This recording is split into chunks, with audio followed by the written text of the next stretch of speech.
I wish I could tell you that my life started out normal.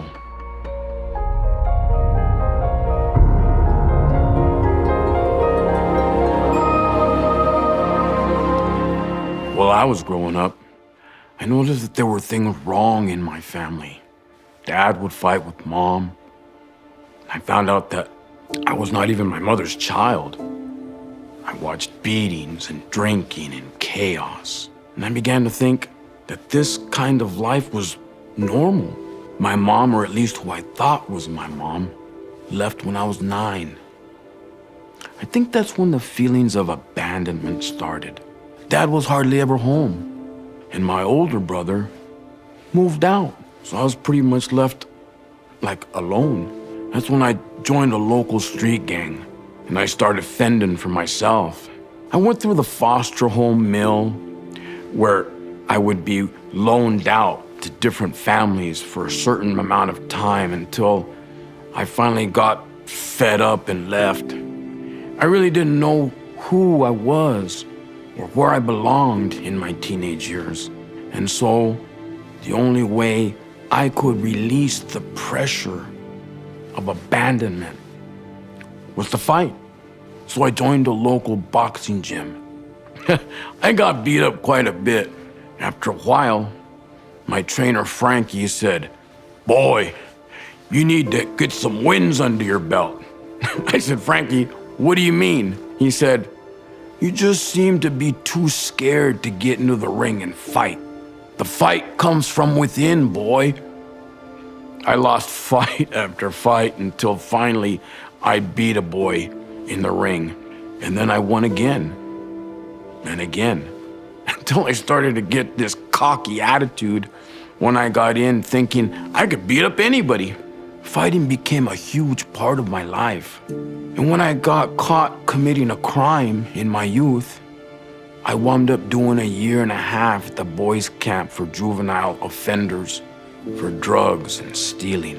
After I got out, I went to the old neighborhoods and started bumming cigarettes and sold them for 25 cents each. After I sold 3 cartons, I had enough money for a room, a bottle of booze, a steak dinner, and I got an apartment at 15, and I paid for it by selling marijuana on the streets. My social worker said, "You can't live like this." So I was ordered by the court to go to a foster home. The family I was assigned to were members of the Church of Jesus Christ of Latter-day Saints, and the father was a bishop. It was great to have an understanding of how a functional family worked. They had great kids, who I called my brothers, and a mom and a dad who actually cared for me. I felt like I belonged. For that period of my life, I didn't feel abandoned. I felt safe. 1 year later, I found myself serving a mission for the church in Denver, Colorado. After my mission, I got married, and I had 3 kids. And I started my trade as an electrician. I was awarded a contract for minority participation on federally funded projects, and I was doing great. But I wanted to purchase a home for my family. I couldn't afford it, so I went back to selling drugs. During the 1980s, cocaine was king, and I figured out how to make it and sell it. Unfortunately, that involved going back to the gang life. I was buying and selling from local street gangs, people who I knew when I was young. I started to see the power and money that comes from that lifestyle. I started using drugs again and became an addict. My wife eventually caught me rocking up 4 ounces of cocaine and took the kids and left. My whole life fell apart at that point. After she left, those feelings of abandonment resurfaced and I lost all sense of self-worth. I'm sure those of you who have ever been in addiction can relate. It's a lonely place, full of doubts and fears, second-guessing yourself, and you don't think you belong anywhere.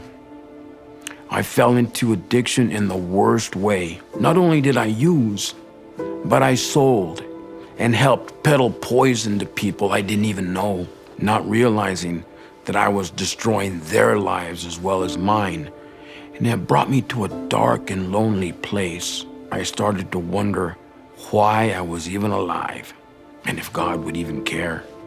I felt like a grain of sand on the beach, not noticed, not cared for, not recognized, alone. I also saw people being brutalized over the drug trade. I saw people's lives taken. People fought over territory and power and money. In the corruption of addiction and in seeing power and money, you witness the loss of life. You witness the loss of freedom. You lose everything you used to take for granted. The more people died, you wind up thinking it's normal. You get used to it. It just became a part of the trade. You became desensitized.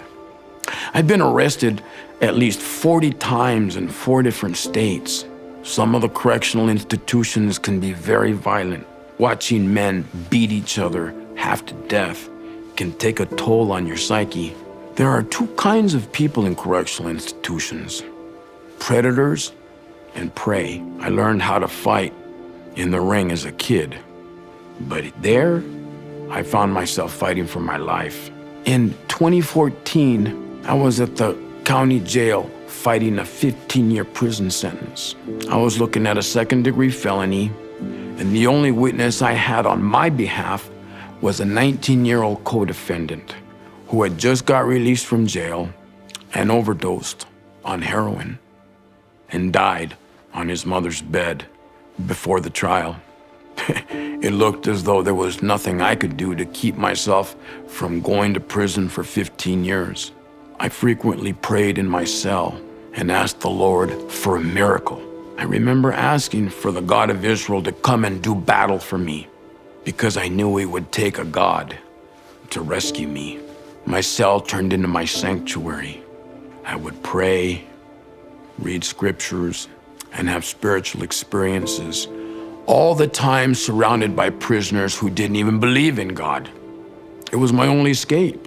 When the other inmates saw that I was praying, they taunted me, saying, "Why are you asking for jailhouse Jesus to come rescue you? Man up, you're going to do 15 years. In the bleakness of the night, surrounded by concrete and bars, I remembered a dream I had years before. In my dream, the Savior came across a long beach, and he found me, and he picked me up with his 2 fingers and looked at me and called me by my name and said, "I remember you, and I'm with you." Those words gave me strength to fight another day. I also remember my trainer Frankie's words, "The fight comes from within, boy." Those of you who have been locked up know that the public defender does not come on a weekend, especially at night. But on a Saturday night, my public defender came and said that she got me into drug court. I knew that couldn't be right because they don't let people like me with violence charges and aggravated charges become candidates for drug court. As I walked away from her, she said, "It's a miracle." That was an answer to my prayer. It usually takes 9 months to graduate from drug court. It took me a year and 9 months. When I graduated and I got out, I had to pay $20,000 in restitution fees. I had to pay supervision fees. I had to pay urinalysis fees and drug court class fees, all at the same time making a small, meager salary by stacking chairs at a local convention center. I barely had enough to eat. I dreamt of being able to one day be able to buy a pair of sneakers, but I kept fighting. I started going to recovery classes, and I kept going to church. I was finally on the road that looked like I had possibly a bright future. On that journey, I met my future wife, who was battling her own addiction. We spoke about recovery, and she was willing to try. It took a lot of visits to the methadone clinic nearly 2.5 years. She finally kicked her habit. Now, we've been addiction and recovery missionaries for the Church of Jesus Christ of Latter-day Saints for the past 4 years. Looking back, I never thought I would be where I am today. I can sometimes easily fall back into the poor me syndrome, but Christ keeps me afloat in the storms of my life. I wish I could tell you we have a perfect and happy ending, but we still struggle. But through it all, the Lord has never failed to help me in all of my trials. It's been a win. Frankie was right. All I needed was enough wins under my belt to come out victorious. Let me tell you, it's been a long, hard battle, and mostly uphill. It doesn't get easy overnight. It took a lot of commitment, a lot of praying, a lot of begging for help that allowed me to finally have the hope sufficient enough to carry me through to where I am now. I never stopped going to meetings. I never stopped praying. But most of all, I never stopped serving others.